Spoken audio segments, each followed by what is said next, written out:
packed show. We do have a lot to talk about, so let's get right into it. The Final Four is halfway set, and we have two programs that are coming back for the first time since the early 2000s. I'm talking about the Fighting Illini and the Arizona Wildcats making their respective appearances in the Final Four for the first time since 2001. That's for Arizona. And 2005, that's the Fighting Illini. I actually, and I wrote this in my take, remember quite fondly that 2005 Fighting Illini team with D. Brown, Luther Head, and Deron Williams, who went on to become, I would say, not an NBA superstar, but an incredible player in the NBA, leading the Brooklyn Nets and the Utah Jazz. Had a long career.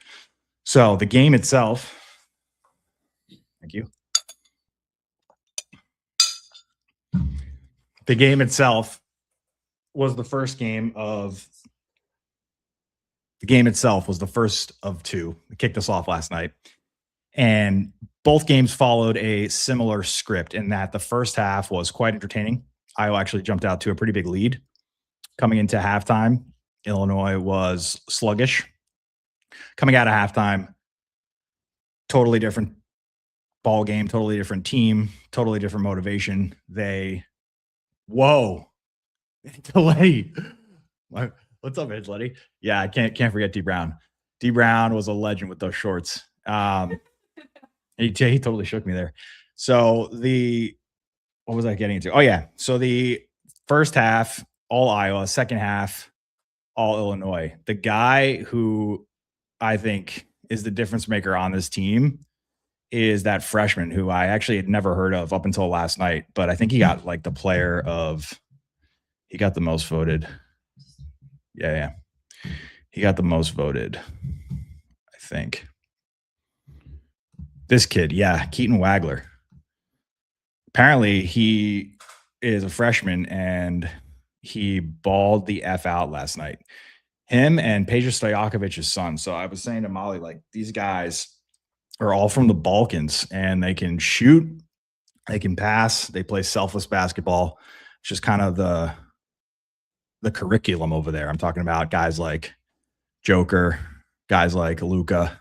They just have an incredible bag of tricks. And the Fighting Illini basically just snuffed out Iowa. Really wasn't close from the 7-minute mark on in the second half. And I was surprised that this got a 7-5 because I just don't like games that at the end you're just kind of like hanging on and you're just kind of like watching to watch. There's really no, like, something absolutely miraculous has to happen, which, as we know, is just, really rare.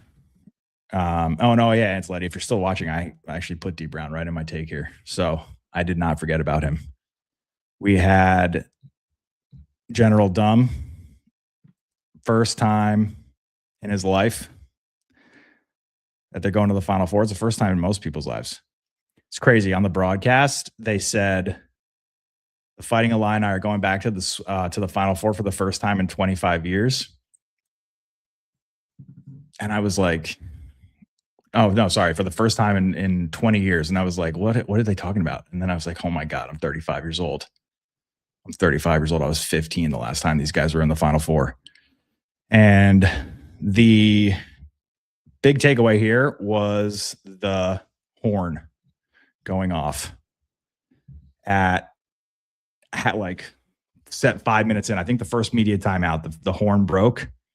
And it caused a 12-minute delay in the game. So this guy was there, Henry Yates, and gave it a 1.5. So I appreciate him for giving us that stadium review. 119 fans, 7.5. That was the better of the two. Arizona played in our nightcap. And yeah, similar to game one, very competitive first half. Purdue actually looked incredible. I thought Braden Smith was about to have a legacy game. I was saying, and I think Flame was in the chat with me too. Yeah, we were saying in order for them to be competitive, Braden Smith would have to basically duplicate his first half. And in the second half, he like tweaked his ankle with 2 minutes in and then Yeah. Arizona just basically also flipped the switch. I got to wonder what goes down in those halftime speeches for these coaches to basically get these guys to just like wake up, snap out of it. I wonder if it's like, could be the last 20 minutes of your professional career, because most of these guys aren't getting drafted. And so I think, and most of these guys don't even have like a look at the NBA. Like they won't even get invited to camps and they won't even get invited to workouts. So I imagine if you're a coach and you're looking for some motivation or some inspiration, you can be pretty tactical with your words and inspiring. And also, fear is a great motivator. So that's, I think, what happened with Arizona. They basically remembered that they were Arizona.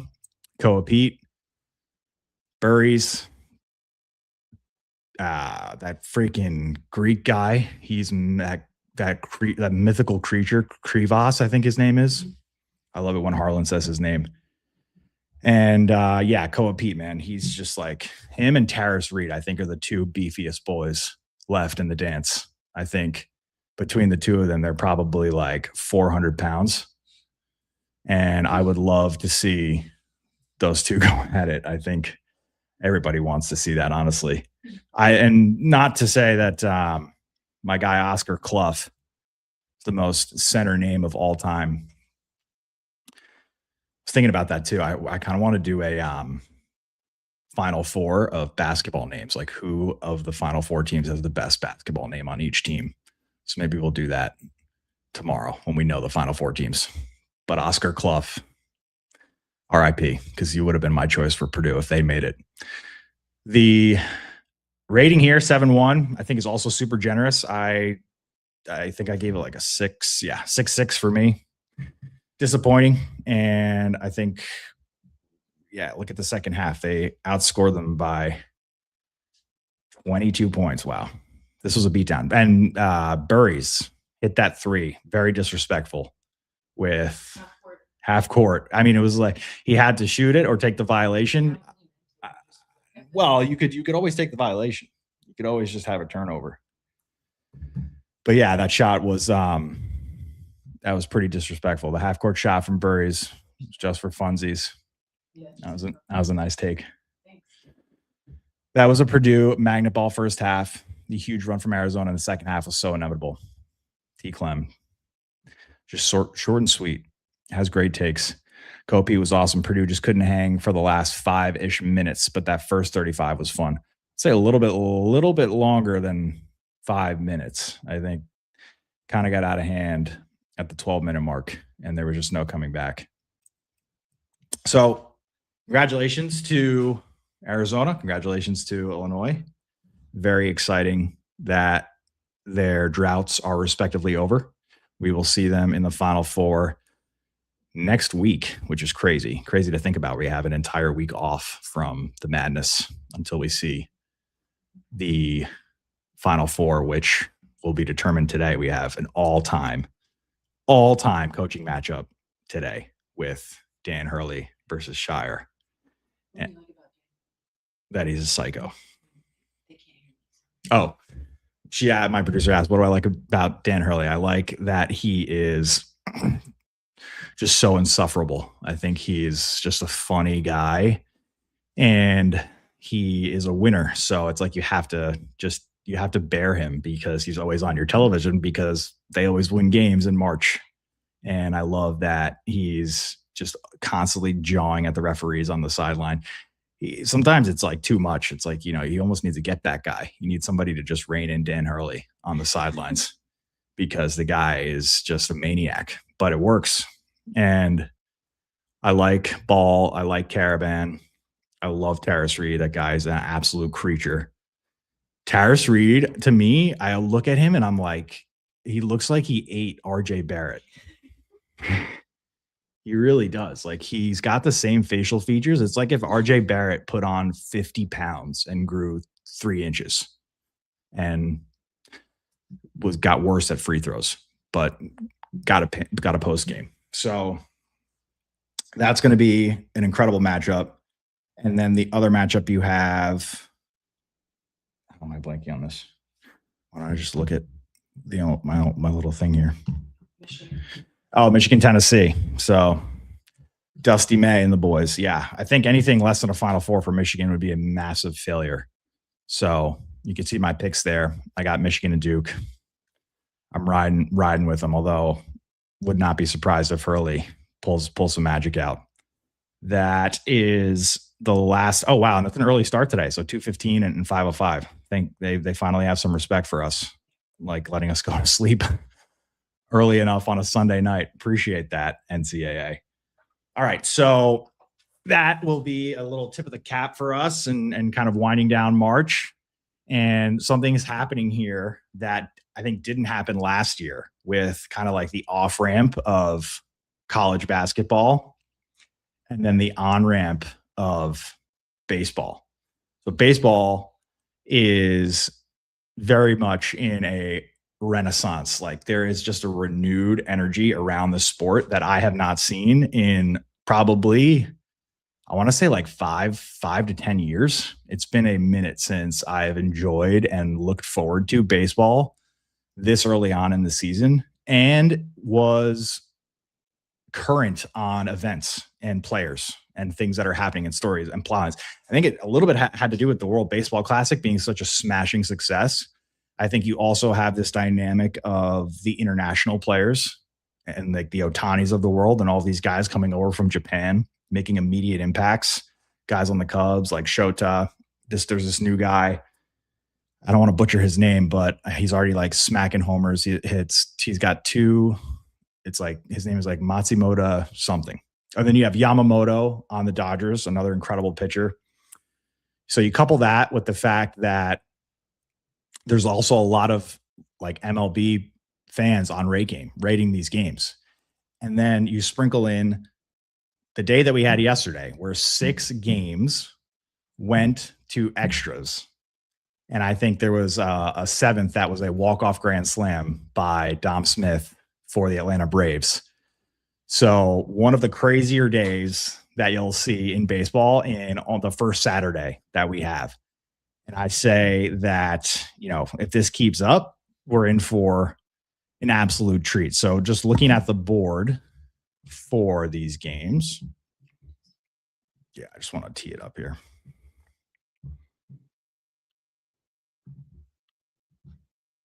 So I'm going to have to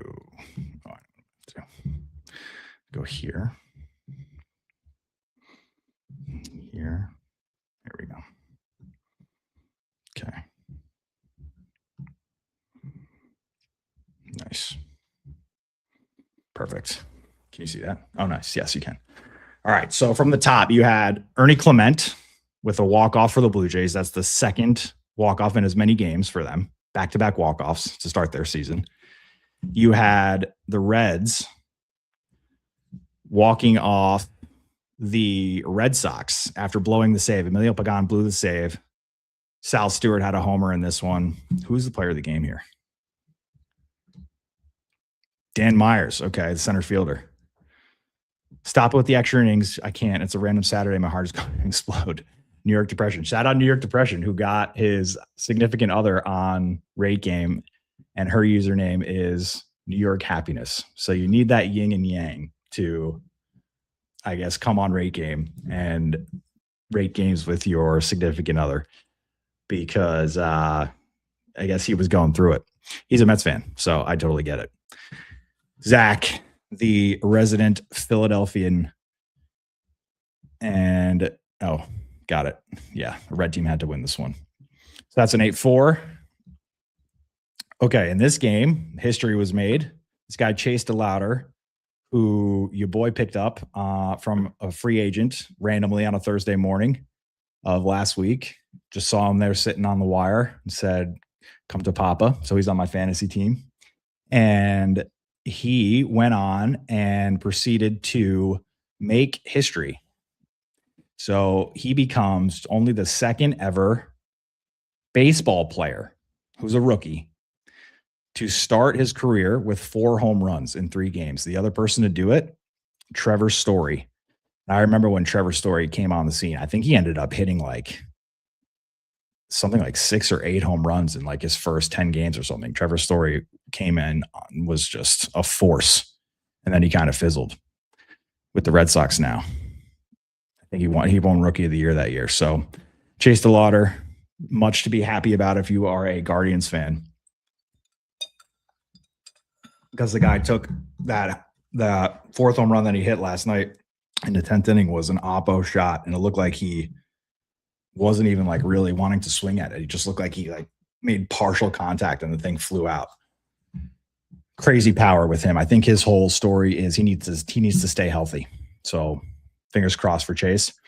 My guy Lou Bob on the Mets, walk-off 3-run jack in the 11th. This game had no business going to extras. This game was scoreless until the 9th, and then they proceeded to put up 6 runs in the 10th and 11th inning. Exclamation point for Lou Bob, the brand new New York Met. Welcome home. It's an LBB, a Lou Bob bomb. First of many, we hope. Welcome to Queens, Lou Bob. LBB for your boy. Someone get the defibrillator. Man, New York Depression was really going through it. He was really dealing with his heart problems yesterday. And let's see. Player of the game obviously goes to Lou Bob. Forget who was on the mound, but I guess it looked like it was a pitcher's duel until we got to extras. Cards and Rays. I think this was another one that went to extras. Yup. Another one that went to extras. Another one that, no way. Did the Rays score? Okay, so the Rays scored 4 in the 9th to send this to extras. And then they ended up losing it. Wow. Oh, this is this rookie. Okay, so this guy, JJ Weatherholt, I think. I don't want to butcher that.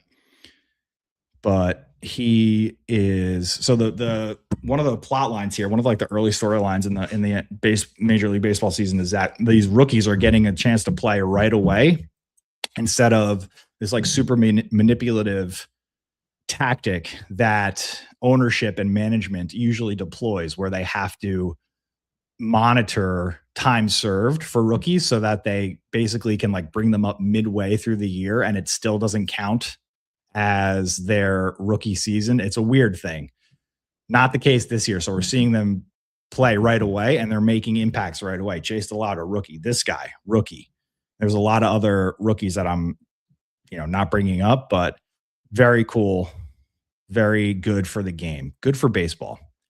Good for baseball. Texas Rangers also goes to extras. They win it in Citizens Bank. Love to see that. And then we had the walk-off granny for Dom Smith, the former Met.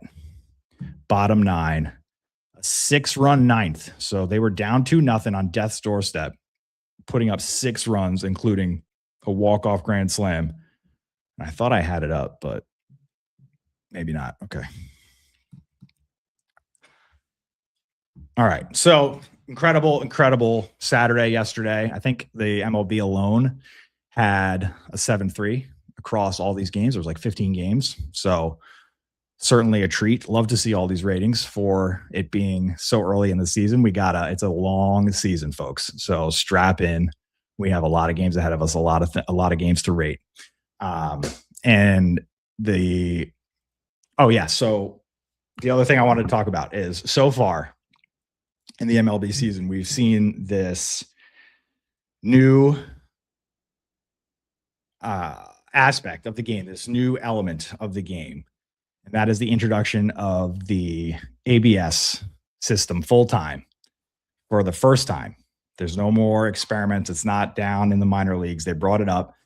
And what I've seen so far has just created incredible theater for the umpires, for the fans, for the players. So I think it deserves some shine here. So what's going on? Basically, for every game and for every team, you get 2 challenges. You get 2 uses of the ABS system. And what has to happen is the player, catcher, or pitcher has the ability to challenge. And the way they challenge, they just go like this very quickly. It has to be instantaneous. You cannot, nobody's opinion but your own. So if you're going to challenge, it has to be like right there in the moment. It can't even be like a look or a glance to, if it's a catcher to a pitcher or a batter to a manager, it's got to be like right in the heat of the moment. You got to like think that you got it right and that the umpire got it wrong. And then to the videotape you go.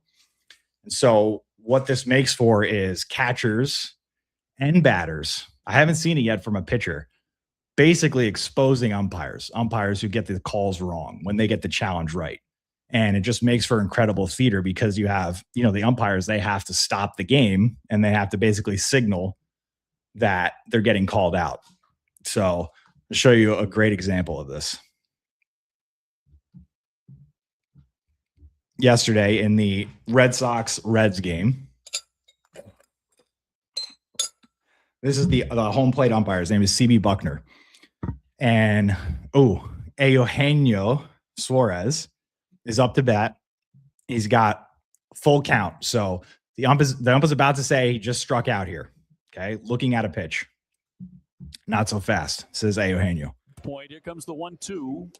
And in there, struck him out. Challenge. You see how that right on the hat? Challenge this. Batter's challenging the pitch. Look down. Let's see. It's not crowd pop. Ball, but barely. Barely. Pitches the ball. Cincinnati retains its challenge. Not missing by much. No. One of the things talk about the ABS challenge. You might have to figure out these umpires pretty good. 0.3 of an inch. So 2-2. ABS powered by T-Mobile. Very Try next pitch. again. And that's in there, and he's Nope. going to challenge that one as well. Like, nah. Another challenge at home plate. Batter's challenging the pitch. I think that one got the core. Let us see. Hey. That's a ball. ABS powered by T-Mobile.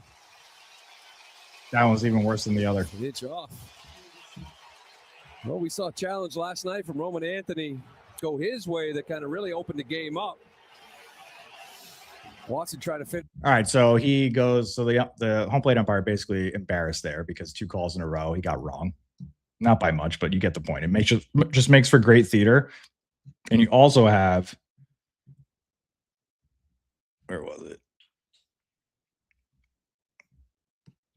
You had Salvador Perez, I think 2 nights ago, getting 3 right in a row, 3 strikes right in a row. So I think ABS is absolutely here to stay. I'm very happy that the Major League Baseball has embraced this technology. It seems like by and large, MLB is like finally got it. They finally understand that the next generation of baseball fans are wanting to like the sport, and they're not asking for much. It's just like make the game a little bit shorter by introducing the pitch clock, make the game a little bit less objective and a little bit more, or subjective and a little bit more like black and white with the ABS pitch counter, and make the game like more accessible and more fun, and like stream it, meet the next generation of baseball fans where they are in the world. And I think the MLB by and large, like I'll say despite Robert Manfred, because the guy is like a piece of driftwood, I think they're doing a great job, and we'll see if they can avoid a lockout, because that would just be absolutely crippling. But I have to think at this point, they understand what's at stake here. They can see the momentum that they have, and they would not risk a lockout when everything is peaking right now. I don't think they would do that to themselves. That would be an act of self-sabotage, the likes of which we have not seen in a professional sporting league. All right, so looking to Pick'em leaderboard, checking in on Old Faithful, and we have none other than Jimmer, still holding it down. Actually created some distance somehow. Not somehow. He went with Arizona. Fed went with Purdue. So the lead is now 2 heading into the final Sunday before the Final Four. So we have 5 total games left in March Madness. I can't believe that. 5 total games. And Jimmer's got a 2-point lead. So he's a ball knower. Now he's a ball knower. If you looked at his round of 32, he went 30 for 32. Yeah, 30 for 32. And then he followed that up with a 13 out of 16 in the Sweet 16. That's hard to compete with. 80, he's picking him at 82%. 82% of the time, he's got the right pick. So, I mean, Yeah, right. Jimmer, phone in. We got a phone in, Jimmer. He's he's got a pass. He's got a clear path to Badgeland, and we'll reveal the badge maybe this week. Maybe it's ready, so there's no harm in revealing it. But yeah, maybe he'll have to swap out the creator badge for the March Madness badge, but we'll see. It's up to him. It's his call. All right, folks, that is our show for today. We got 13 people. Is that real? Wow. 13 people on the stream. Thank you so much for watching. Did we get any other comments besides Antoletti? No. All right. Well, my name is Nick Mark George. It is Sunday. There are 74 days left until the World Cup. Same time. No. Tomorrow is Monday. So we'll be here at 8:30. 8:30, coming to you live every morning during the week, 10 a.m. on the weekends. It's a great day to race some games.